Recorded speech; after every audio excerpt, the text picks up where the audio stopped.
I didn't say a word when the HOA president waved her copy of the community mailbox agreement in my face and told me I was trespassing. I just set a thin folder on the table, the one with the county stamp, the registered easement number, and the signature of the county surveyor dated 1978. For a second, she didn't understand what she was looking at. Then her lawyer leaned over, squinted at the seal, and the color drained out of his face. That was the moment the shouting stopped. That was the first time in 3 months I'd seen the whole board fall completely silent. I didn't move there for this. I moved out to that quiet cul-de-sac because I thought it would finally be a peaceful place to settle down. My wife and I had spent years in the city, noise, constant motion, everyone minding everyone else's business. We wanted a slower pace, a garden, and maybe enough space to sit on the porch in the evening without hearing traffic. The house itself wasn't anything grand, just an old brick ranch from the 70s with a half-acre yard and a small line of trees that marked the property boundary. The best part was the post office at the end of the lane. Rural mail delivery didn't reach us directly, so every home had its own little mailbox clustered down near the corner. It was simple, quiet, and oddly comforting. I didn't realize at the time that the little patch of land that mailbox sat on would become the battlefield. For the first year, life there felt almost like the brochure version of suburbia. I mowed the lawn, waved to neighbors, joined the occasional barbecue. The HOA seemed harmless, just retired people with clipboards arguing about paint colors and garbage bins. Then, about a year in, a new president was elected. Her name was Janice. She had that voice that always sounds like it's about to tell you you're doing something wrong. Within weeks, there were new initiatives, stricter parking rules, landscaping inspections, and a rule that every mailbox had to meet aesthetic guidelines. I didn't care much until one afternoon when I found a bright orange sticker on my mailbox. Access revoked, non-compliant structure. Underneath, in smaller letters, HOA maintenance pending. At first, I thought it was a mistake. I walked down the lane and saw that mine was the only box marked. Everyone else's was untouched, including the cracked wooden post 2 houses over that had been leaning for years. I called the management company listed on the notice and got voicemail. I sent an email and got a canned response about community uniformity. By the next morning, the lock on my box had been changed. My mail was trapped inside and the key didn't fit. I wasn't angry yet, mostly confused. I drove to the post office, thinking maybe it was a postal issue. But the clerk just shook her head and said the HOA had requested a temporary maintenance hold. That's when the pit in my stomach formed. I tried diplomacy first. I attended the next HOA meeting, calm, respectful, just trying to understand why they'd revoked my access. Janice smiled, that tight smile people use when they think you don't know the rules. She said the mailbox cluster sat on association property, and that they could temporarily restrict usage until I brought my post into compliance. I asked what compliance meant. She said, that's at the board's discretion. Then she moved to the next agenda item. I left the meeting half numb, half incredulous. The next week, I got a letter from the HOA attorney threatening fines for unauthorized tampering with community property if I tried to remove the new lock. So I did what most people would. I tried to reason.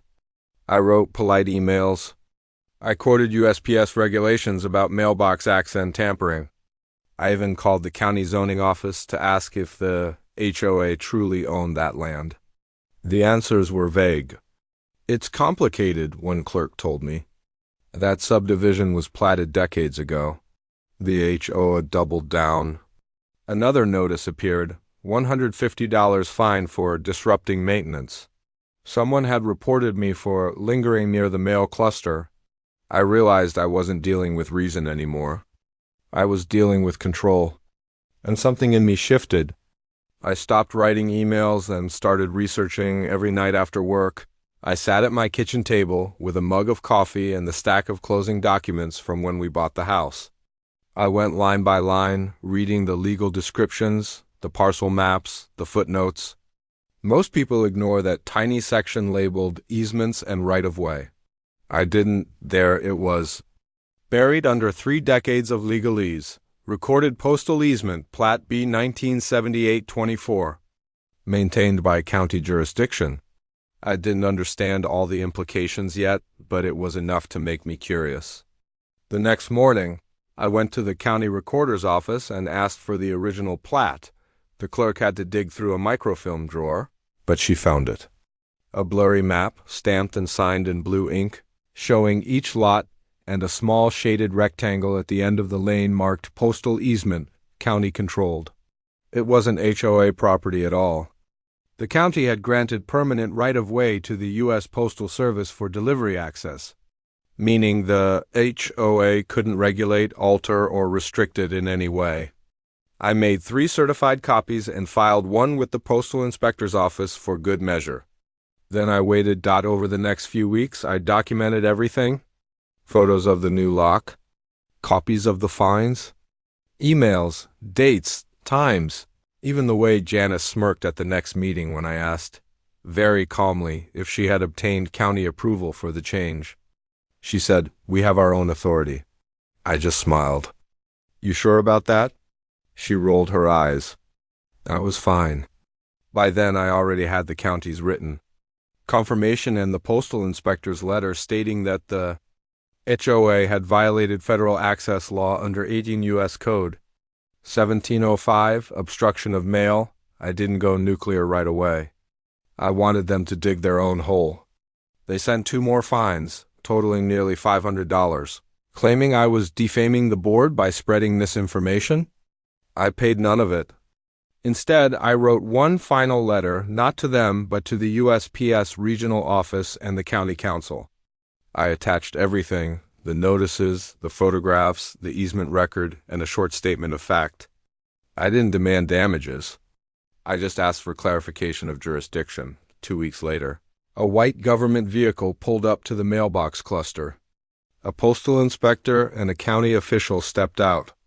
I stayed on my porch, coffee in hand, watching as they inspected the area, took measurements, and photographed the HOA's maintenance lock. When they finished, they left a bright yellow tag on the box. Federal property, do not alter. The HOA president came storming down the street half an hour later, yelling about vandalism. The inspector hadn't even made it back to his car when she started demanding he remove the tag. He simply handed her a printed notice and told her to direct all inquiries to the county attorney. Then he left. By the time the next HOA meeting rolled around, I was invited, not by choice, but by summons. They called it a compliance hearing. I showed up exactly on time, sat at the end of the table, and waited while Janice read a list of supposed violations. She was still halfway through the first paragraph when I opened my folder and slid the easement record toward their attorney. "Before you go any further," I said quietly, "you might want to verify jurisdiction." He looked at the document, then at me, then back at her. "Janice," he said slowly, "this isn't our property." She frowned. "Of course it is." He turned the page around. "It's a federal postal easement recorded by the county. You've been restricting access to U.S. mail." Her mouth actually fell open. The room was dead silent. I sat there, sipping my water, while the attorney gathered his papers like someone backing away from a fire. The fallout was almost comical. Within a week, the HOA issued a temporary suspension of enforcement activities pending legal review. Translation: they knew they were in trouble. A month later, the postal inspector's office fined the HOA for unauthorized tampering. The management company dropped them as a client. Janice resigned for personal reasons. Her replacement sent me a letter, no apology, just a short statement saying my mailbox access had been fully restored. I never replied. I didn't need to. The new lock was gone, the fines vanished, and for the first time in months, I could walk down to get my mail without feeling like I was stepping into enemy territory. It's strange how quiet victory can be. There wasn't some big scene or dramatic confrontation. Just a few signatures on the right paper and the slow realization that they'd crossed a line they didn't even understand existed.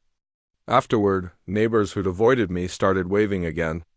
One of them, an older man who'd served on the board years before, stopped me one afternoon and said, "I always wondered who actually owned that strip." I smiled. Now we know. Life returned to normal, maybe even better than before. The garden came back. My wife started leaving little notes in the mailbox again, just for fun. Sometimes I catch Janice walking her dog past the corner, pretending not to look at the yellow federal tag still bolted to the post. It's faded now, but it's still there, a small reminder that power only works when people don't question it. I didn't move out here to fight anyone. I just wanted peace, and the funny thing is, I got it. It cost me a few sleepless nights and a crash course in property law, but it's mine now, quiet, earned, and honest.